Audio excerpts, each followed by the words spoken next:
నమస్తే అండి. చామంతి మొక్కని కొమ్మలతో చాలా ఈజీగా పెంచుకోవచ్చు. మన దగ్గర ఒక మొక్క ఉంటే 100 మొక్కలు అయితే చేసుకోవచ్చు. మీరు నర్సరీ నుంచి తెచ్చిన ప్లాంట్ అయినా, లాస్ట్ ఇయర్ పాత ప్లాంట్స్ ఉంటాయి కదా, వాటి నుంచి అయినా సరే ఇప్పుడు కొత్తగా వచ్చే చిగుర్లు మాత్రమే తీసుకోవాలి. ముదురుకు పనికిరావండి. లేతగా ఉన్న చిగుర్లు 3 నుంచి 4 ఇంచులు తీసుకొని ఇక్కడ 1 లీటర్ వాటర్కి కొద్దిగా సాఫ్ ఫంగిసైడ్ కలుపుకోండి.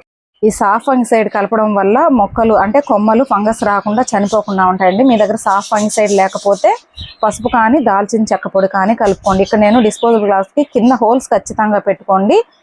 కోకోపీట్ కానీ, ఇసుక కానీ, నార్మల్ మట్టి కానీ మీ దగ్గర ఏది అందుబాటులో ఉంటే అది తీసుకొని కొమ్మలు ఇలా పెట్టేసి, మనం సాఫ్ ఫంగిసైడ్ వాటర్ ఉంది కదా, అది కానీ పసుపు వాటర్ కానీ అంటే ఫుల్గా వాటర్ చేసేసి సెమీ షేడ్లో పెట్టండి. మీకు వారం నుంచి 10 రోజులకంతా కూడా చక్కగా రూట్స్ వస్తాయి. ఇవి నేను ఆల్రెడీ పెట్టినటువంటి ప్లాంట్స్ అండి. కొమ్మలు చూసారు కదా, ఎన్ని కొమ్మలు అయితే పెట్టానో అన్నీ వచ్చాయి. నేను ప్రతి ఇయర్ కూడా ఇలాగా 100